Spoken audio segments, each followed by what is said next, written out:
Good morning, everyone. It's Joker, and today we are back with another slime video. And back for part 2 of the EX2 Beatdown Battle series for the DANMACHI collab. The first time we used a whole bunch of green teams, the Meta, Divine General, Exalted Champions, and the Reckoning team. Today we're going to go, there's going to be another green team or two in here, but we're also going to do some blue teams that can take the fight on. And still have pretty good success here. Because again, the stage is not overly difficult. It only nerfs oranges, so you can use blue teams freely. 10 million HP is quite a bit for new players, but I promise you can get there. Physical resistance, we're going to find out, doesn't really matter all that much if your team is strong enough. And yeah, so let's just kind of jump in. Alright, the only green team for this video is going to be the Schemer team, and it's going to be going off of the sword gimmick. So we've got Soe, we've got Soka, free-to-play Laplace, we've got pretty much a full antagonist team, and then Protector of Peace Hinata, because we do need the multi-hit, and assuming that you don't have the Schemer Lumi, Hinata is going to be your next best option, because she's the only character that has it. Yeah, for greens at least. So we've got the multi-hit, we've got a 4 Schemer unit lineup, we've got the follow-up orbs with Laplace, and then we've got the green buff from either Soka or Isis. Soka does have the synergy buff and everything, and that's fine and dandy, but we're really not trying to do traditional nuke damage here. We are just trying to get as many hits as possible so we can get the hit counter up and get our attack stacks with Soe higher, because the higher your attack and the more hits you've done, the more damage the sword gimmick will do at the end of turn 5. So we do need to get to turn 5. But we're starting with 42 skill points, which means we can use the convert and Soka's green buff and get the field activated turn 1. And that way we can just try and maximize the amount of hits that we're going to get. And then from here on out, Laplace, the follow-up orbs last for 2 turns, so we're going to apply that now. And then we're also going to use the multi-hit for Hinata. And it's good that Hinata is the only non-Schemer unit. Like, that's why I brought Antagonist Cleash, because she's on Schemer. She'll count towards the double hit counts, and we don't have to have Hinata up front, because in a case where we get a lot of Hinata orbs, she's not going to give us as many hits as the other characters. But we do need to use her multi-hit skill. So here we go. We have a full 6-hand with multi-hits plus the follow-up orbs, and that is that's gonna make the difference in our hit count. We don't do a lot of traditional damage, but every hit we do is nice. So we're up to 42 hits or something. We've got an ult for Soka and Cleash. I really don't want to send that ult for Cleash because they don't get the follow-up or the multi-hits activated. So we're going to just swap her out. We'll send the Soka ult, and we don't have anyone to ult swap. But then we'll use the multi-skill, we'll bring Isis in, we'll use Soe again to get stacks. The follow-up orbs are still active for this turn, so we don't need to use it. We need to use it next turn, and that'll be good for turn 4 and turn 5. But you have to use the multi-hit from Hinata every turn, because it's only a 1-turn buff.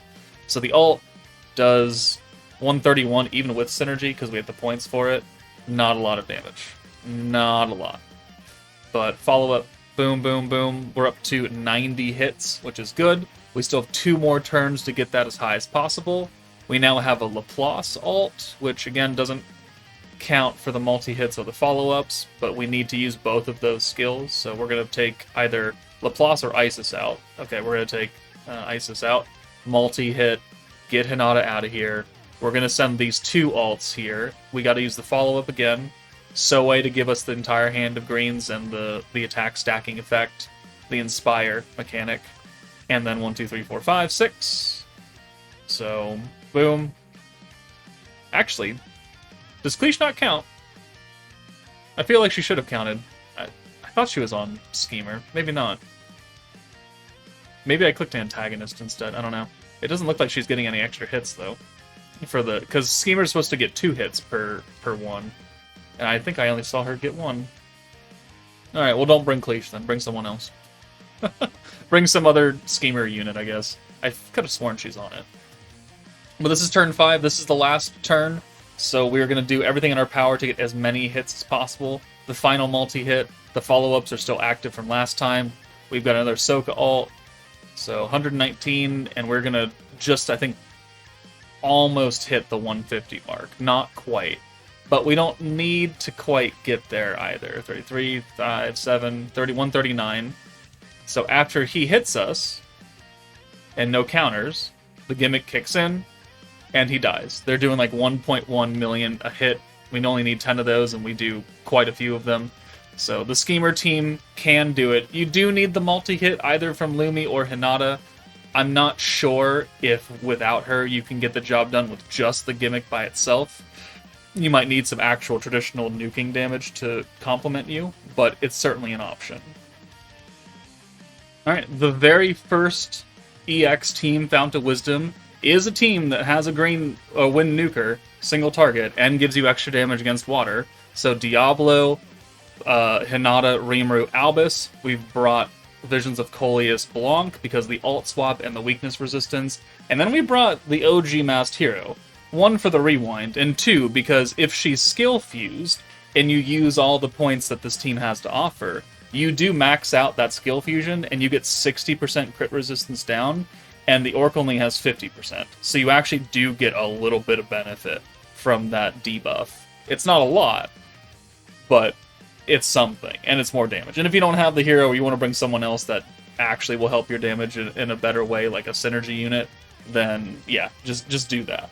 But the rewind will help us. Diablo does not stack very quickly because he's the first EX protector, but Hinata, especially with her skill fusion, is a very strong character, and I think in this run, I don't even think you need to have her skill fused if you're going to run this team, because she does more than 10 million damage, so you don't need it. It's just nice to have. But as long as you're getting full hands of blues, they are unnerfed. And as long as you get a lot of Hinata orbs, like we are getting, then we're going to look pretty good. So let's go ahead and rewind this turn. We used 2 of our converts, but we still have Rimuru's in the back. Rimuru is skill fused, so he can change any 2 orbs to blue, not just oranges, as he comes with in the baseline. So if we get a good rewind hand, then excellent. And if not, like this, because we just get 5 orbs for the hero, there's no real point in converting. Let's just bring Blanc in or something, and we'll send 5 Blanc orbs, and we'll get a little bit of extra points for it, and a little bit of protection gauge. Not a lot, but there's no real point in wasting skill points just to convert something that isn't a full hand anyways. So 1, 2, 3, 4, 5.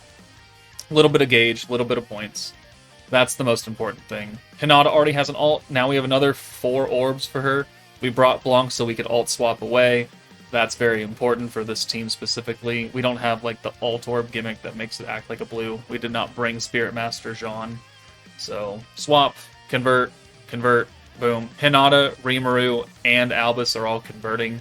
It's a very, very easy team to run as long as you don't get like literally an entire hand of orange.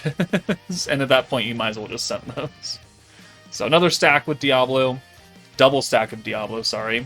We're close to an EX alt with Hinata. So another alt swap, convert, another 4 orbs for her. This gets her EX alt. We're going to enter turn 6. So we're looking pretty good. We're just going to bank on the protection gauge kicking in here with all 3 of these units, traits, and then give us another double stack of Diablo. Diablo is stacking alt resistance down on the enemy, which is powerful in large amounts. He only stacks 15%, but when you do it like 10 times, you're going to be okay. So we didn't quite get the double, unfortunately, but what we got is another fully convertible hand. And we don't need any more Hinata orbs because she's done. We just need to go another 2 turns and then use all 5 skills. Blanc, Hinata, Rimuru, Albus, and then the last unit to buff will be the hero. That way we can maximize her skill-fused crit buff and get the 60% full power of her debuff. So convert. Boom. It's a super difficult team. Really, really hard to understand. And then next turn we have 403 points, and that is enough to nuke. So let's take that. We haven't really taken any damage. So 1 more stack of Diablo. I don't even know how much we've gotten on him, but let's use the Albus buff for Pierce and Pierce down. We'll bring Rimuru in. He is skill fused as well, so he's giving a decent physical resistance down. Not super powerful, but anything helps. Blanc and Hinata skill, and then finally the hero at 60% crit resistance, and then nuking here. Blanc does 640k, it's not a lot, but then Hinata does 9.4. So actually she doesn't do 10 million, so you might actually need her skill fused. My mistake. I thought she did more than that last night. But guaranteed crit, guaranteed pierce. Obviously, if you don't crit at all, you can bring like a synergy unit, and then you benefit both from being not having to get over a nerf, and then you can also activate the synergy resistance down that Blanc is giving, and you could do way more than 9.4 million damage. But the Fount of Wisdom team, as it's built right here with 3 skill fusions, can also do it, and they are very, very old units. All of them are very, very old. Alright, another team that is blue-focused, that gives extra damage against water enemies, is Tournament Stalwart. Probably not a team people have in abundance, but we know that Lumi, even being an AoE character and physical, can still put out a lot of damage if given the correct buffs. So we've got Veldora, Rimuru, the Gobturanga fusion, and Lumi. We've brought the Isis with the ult resistance down, and Sokka for the synergy buff, and we are able to get around both of the nerfs that we're going into the stage with. We did take off the free-to-play Shinsha, because the crit buff would have hurt our damage even more, because it's not a very large buff, and it's not able to overcome the resistance that the Orc has. But Lumi is a triple orb stealer, so we're going to leave her in the back. We're not really going to do anything here except buff the greens with Sokka. Not because of the sword gimmick, but because I want as much gauge as I can get out of these green orbs. And we're going to bank on Lumi getting a lot of orbs for herself next turn. If she doesn't, you could leave her in the back or something, but I wanted the protection gauge from her support slot, and thankfully we do get 3 orbs for her here, so we can steal into a full 6-hand. Veldora is going to rush our ult by 100%, make the incoming future hand of blues, and give us a 60% attack buff right now. And then Rimuru, with his Rainbow Convert, he can actually help us get a little bit extra gauge here. So Veldora, there's the ult for water and wind characters, so everyone has an ult now. The incoming hand is going to be all blues, and then this will get the EX ult for Lumi, because we already have 1 free ult gauge, so we didn't need really that much to get there. But now, she's ready to go. She doesn't need to be up front for anything else. And the AoE nerf, you can see, is going to impact us. We're not going to do as much damage as we're used to seeing with Lumi in a good setup, especially working on her force with type advantage and all that. So let's do the personal buff. Let's do the Inspire buff with the Gobturanga fusion. We'll use Veldora now to give us the attack buff, and then we can swap out a couple characters and ensure that those incoming orbs, when they get swapped, are guaranteed blues. We'll use the synergy power buff now to hold on to that for Lumi as well. And then everything else, pretty much, we have to use on turn 5. But we're going to have enough points for it, because we've got this turn and then turn 4 to just build up and not use a single thing. We have to use the Isis debuff, we got to use the Rimuru, and the Gobturanga fusion buff, because both those skills have things that are only a 1 turn, like an ult damage and EX ult damage, so we want to use them for their max power on turn 5. So this turn, we can bring him in and not really care that much about it, and then sending blue orbs does get him his Inspire gimmick. Or does it have to be his orbs? I can't really remember. But every orb we send with Rimuru is giving us permanent weakness strike for Lumi to make her hit a little bit harder. Just a little bit, though, because Rimuru is not rocked up. But a lot of Rimuru orbs. Okay, cool. There's the Inspire gimmick. Fine. And then we got 180 points. So let's use the Rimuru and the Gobturanga buff. We can bring Lumi in and then Isis in and use the 120% ult resistance down. And that's a debuff, so no one has to be up front for it.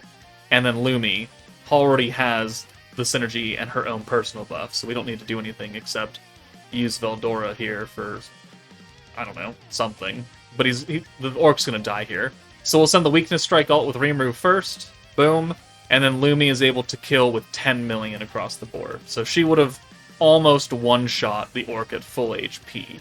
and that's going against the AoE nerf and the physical buff as well for the orc, so she can still get the job done. You do need to bring a little bit extra support for her to do it, though. Alright, the final team I have for this video is going to be the most recent Summer Memories team. A team that is blue-focused, that is Aegis, which the stage doesn't really want you to use, but this team kind of says, go to hell. So we've got Guy, Violet, Jean, and Blanc. You could alternatively use, instead of like Raphael or Goblet, you could use Summer Hinata or something, because with the Enamor Strike that she has and the single target nuking, she would be a competent sub-DPS unit. But we've brought Divine General Raphael for the Dark buff and the stacking ult damage. EX ult damage of Violet. Goblet has the debuffs and the Pierce, which the stage does want you to Pierce. Jean has her own very personal, powerful buffs. And then Blanc has the Rainbow Orbs and the 100% permanent attack buff. And this team works pretty well, all things considered, even though it is a blue orb team and it's going kind of against the Aegis resistance that the orc has. Jean is powerful enough to say that she doesn't really care, especially when you give her all the other buffs going on with this team.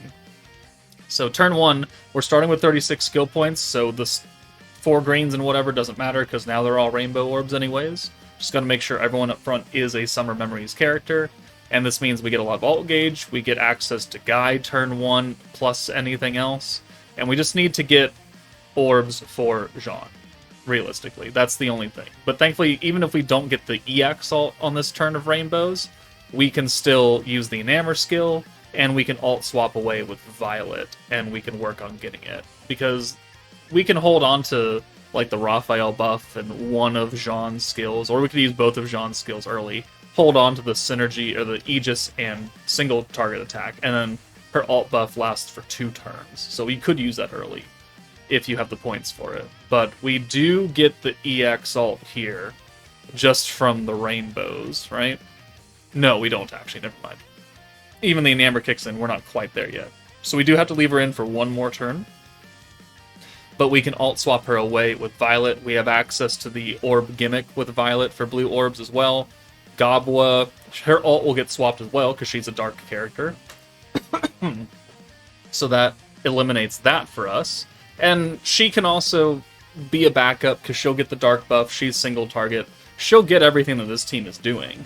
It's just that she's physical and not magic focused like Jean is. So we'll take you out of here. We'll bring Raphael in.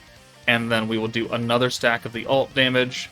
We'll use Guy, give us a full hand of blues, and then we're going to get Jean's ult here. And on turn 4, we could do the big time Raphael buff, hold on to that, and then 1 or 2 of Jean's skills. I don't remember which ones I used, but we do want to use the Pierce if possible with Gobla, because that would be a lot of extra damage for us, and we can use it because it's unrestricted. But here, let's go ahead. We've got 180 plus another 40 points because we've got double Guy, so we have plenty to do here. So Orb Gimmick, we'll do the ult buff with Jean since it lasts for 2 turns, and then the big time dark attack. And technically, yeah, we could double or double convert with Guy, and that would give us another 40 points, and we would have enough at that point to use... Actually, no, we wouldn't. No, we would, because we'd have 60 points here. We could have used Jean's first skill and held onto that as well, but it's not really that big a deal, because we're going to make max points here, and we'll have access to Guy again. And so the next turn, the only things we have to use are Jean's skill, Violet's skill, Gobla's skill. Unfortunately, the debuffs are going to run out right here, which would have helped our damage even a bit more because of the dark resistance down. Not a big deal, though. If you can use those like on turn 4 instead and have them active on turn 5, if you need that extra damage support, then that's something you can do. But it's very unnecessary here, because even without it, Jean's going to do way too much damage. So single target and the Aegis power, the Pierce rate and Pierce resistance down, the EX ult damage once we use our last stack of Guy, because we want to make sure that's fully capped out, and we have plenty of points. And we could have used 1 more stack of Raphael, really, realistically, but we didn't need it, because Jean herself does 18.5 million damage. So very, very easy to do. does require the Summer Memories full team. Because we did 18 million, you could probably get away with using, instead of Jean, you could do Summer Hinata and maybe do a bit less damage, and you might need a second unit instead to be backup, but I think it still would be possible. But that's going to do it for part 2 of this video. Let me know if this helped you out, or if you have any other teams that you found that have worked. I will have a part 3 with a bunch of orange teams that I think people are like, why didn't you use them already? But that will be part 3, coming out tomorrow or the next day, one of the two. But that's it from me. Take it easy, and I'll see you all later.